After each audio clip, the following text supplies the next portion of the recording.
Hughes got robbed. I mean, bad. Yeah, Tim. I'm talking about bad. We just saw that fight.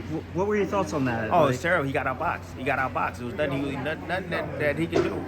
You know, he don't know how to close distance. You know, got those short arms, dinosaur arms, trying to close. He don't know how. And when you have somebody that knows how to control distance or negate distance, it makes it hard for a guy that likes to get in and likes to rumble. That's as simple as that. How did you score it? I didn't score the fight, but I just know that Hughes was dominating. He was dominating. And it all started off with the poor foot placement of George Kambosos walking to his right, you know, starting off. And I'm like, he's walking towards the left hand. I'm like, is he going to, I mean, you can do that, but you got to be able to anticipate the left hand coming. You ain't fought many southpaws. You got one southpaw on your resume. And you got a bunch of sparring rounds with Manny Pacquiao. That was years ago.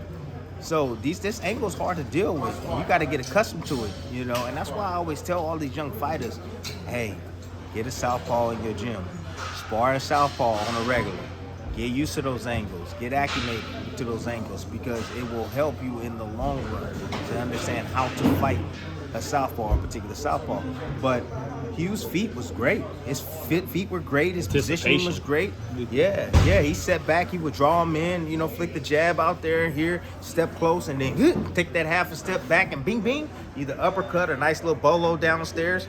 Dig to the ribs. I mean, he did some really good things in there. He started looking for that uppercut, trying to time that uppercut right up the middle. Awesome things in there, man. He's a good boxer, and I saw this coming in. And I told the guys, you know, we have our meeting every day.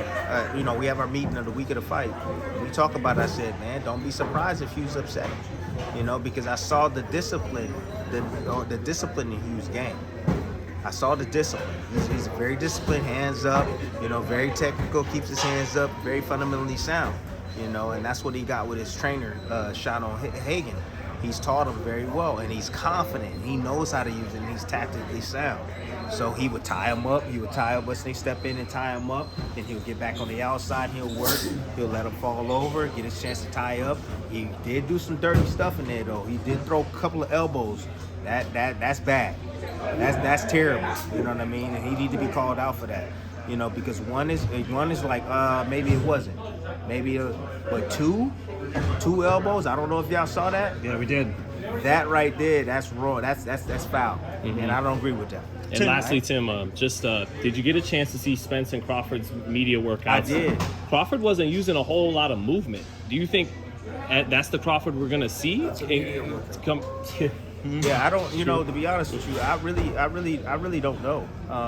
I don't know Crawford's game plan. Mm-hmm. I don't know anything. I think it's pretty much kept secret. What did you think of how both guys looked in there? I thought both guys looked amazing.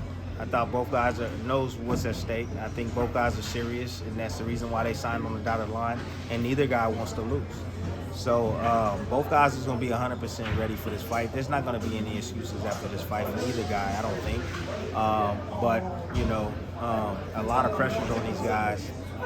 The week of the fight, trust me, man, that media, the hype that's going to go around this fight, this is the biggest fight in both these guys' careers. In both of their careers. It'll probably be the biggest fight of their career, you know, and then we're going to be talking about this from years on. You know, this is that fight. So a lot at stake, a lot of emotions to control, but, you know, to give each guy, even Spence, relax. Relax. Don't let the hype get to you. Just relax, breathe. Everything will be all good, and once you get in that ring, you're going to feel like you're at home because that's the place that you know and you're familiar with, and that's inside that ring, and you can dominate. Tim, after the fight, Shakur confronted George. Yeah. Called it a robbery. Yeah. Said if the two were ever to fight, Shakur would beat the shit out of him. He'll stop. He's right. He's right. No, he'll stop him. He'll stop him, no doubt. He'll stop him. You know, poor defense, George, poor hand placement, again, positioning of the hands. He's missing a lot of fundamental traits. You know, he has some bad habits that he can't get away from.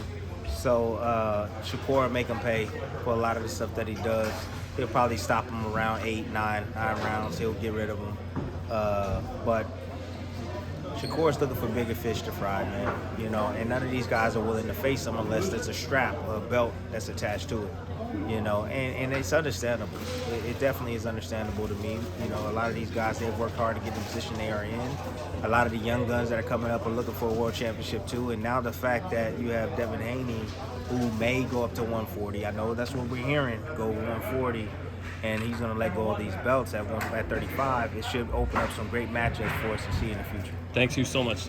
Thanks, Tim. Thanks, Tim. Thank you. It was a pleasure, man. Thank you so much. Thank you so much for watching this video, and make sure to subscribe for more videos of your favorite fighters over here on Fight Up TV, and give us a follow online as well at Fight Up TV on Twitter and on Instagram. We appreciate it, guys.